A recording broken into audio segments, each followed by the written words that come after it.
Welcome to the Real News Network. I'm Jessel Noor in Baltimore. At least 72 were confirmed dead in Kenya, with the death toll expected to rise after the deadly 4-day-long attack on Nairobi's Westgate shopping mall. The Somali militant group Al-Shabaab has claimed responsibility and said the attack was in retaliation for Kenya deploying troops to Somalia. Kenya has declared 3 days of mourning for the dead, and the tragedy has grabbed international media attention.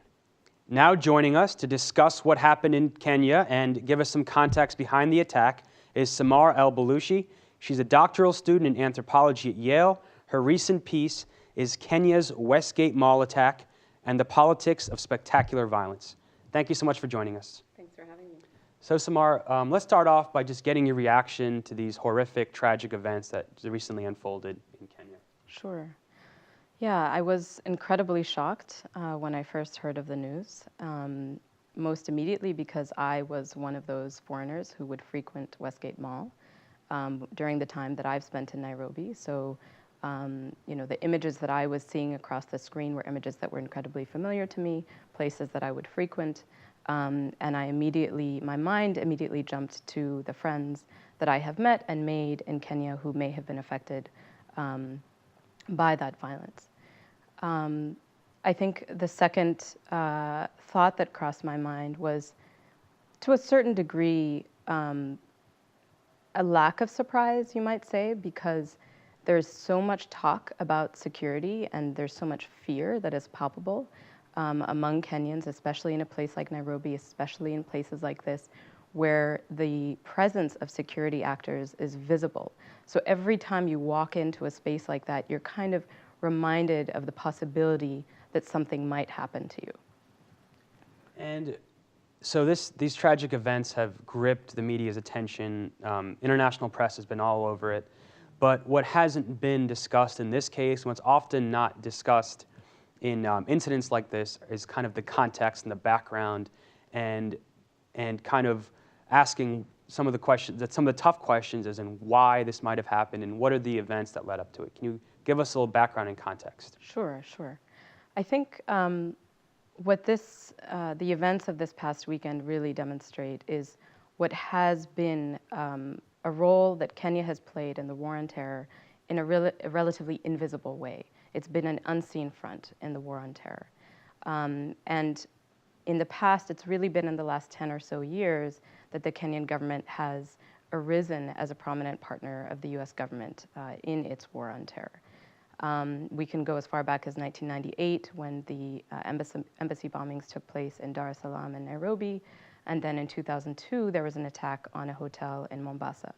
Both those sets of attacks in 1998 and 2002 were attributed to Al-Qaeda, and the US immediately placed a huge amount of pressure on the Kenyan government to respond, to identify suspects. And within a year or two, Kenya was placed on the US government's anti-terrorism assistance program. And that was really the beginning of a huge amount of foreign aid that started to flow into the Kenyan government, primarily to beef up its counterterrorism infrastructure. And there was also a push to introduce anti-terrorism legislation. That was first done in 2003 under the Kibaki administration. And it was really thanks to the widespread protest on behalf of civil society in Kenya that the legislation did not pass. In fact, it took almost 10 years for that legislation to pass. And I think it is worth reviewing the context in which last year in October, the legislation finally went through. It contains language that is almost identical to the US Patriot Act. It, of course, affords the police an incredible amount of sweeping powers to arrest, detain, question suspects under charges of terrorism that are not very well defined. And of course, it's the Muslim population in Kenya that has been the most affected by these developments.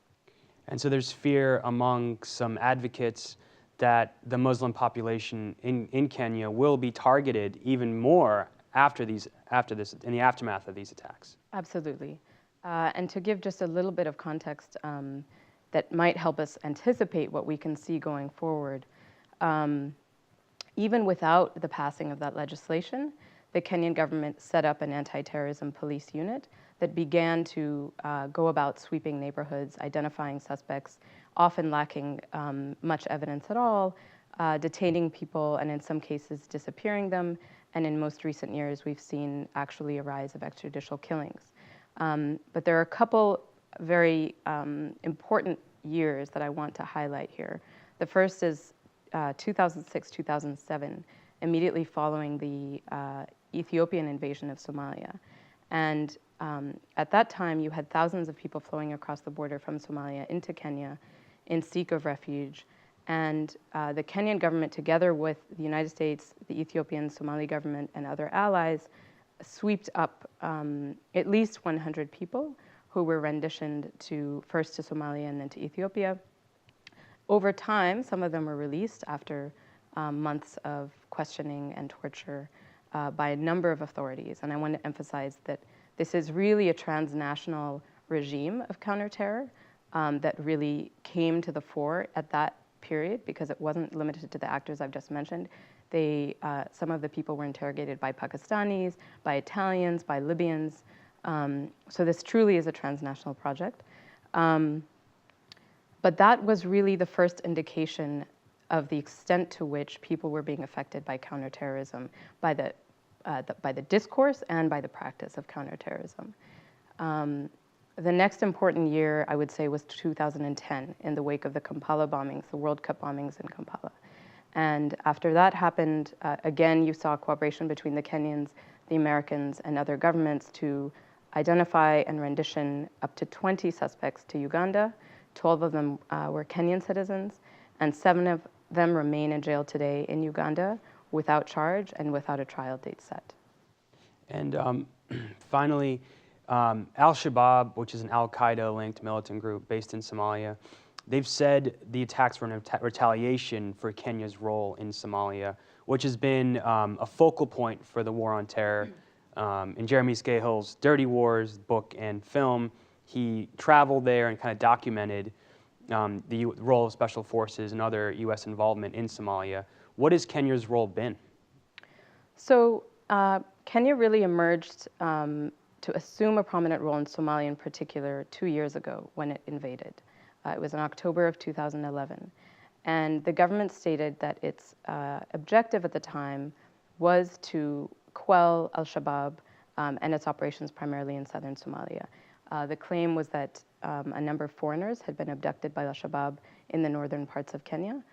And so to a certain degree, one wonders whether this was purely in response to threats to foreigners and expatriates in Kenya itself. But I think it's debatable what were the motivating interests of the Kenyan government. There are some who argue that they had been planning this attack for over 1 year. Now, a year ago, almost exactly a year ago today, the Kenyan government claimed victory in pushing al-Shabaab outside of Kismayu, which was its last stronghold in Somalia. So in theory, if the Kenyan government had achieved what it claimed that it went in to achieve, it should have returned back into Kenya and should no longer have a role to play in Somalia. So that really becomes one of the questions that should be emerging in the wake of the attack this weekend. Why is the Kenyan military still in Somalia? What is it going to do to reconsider its role there? What impact has it had on the region for a government that really projects itself as a leader in peace and stability? And we really need to ask ourselves whether that is in fact the case.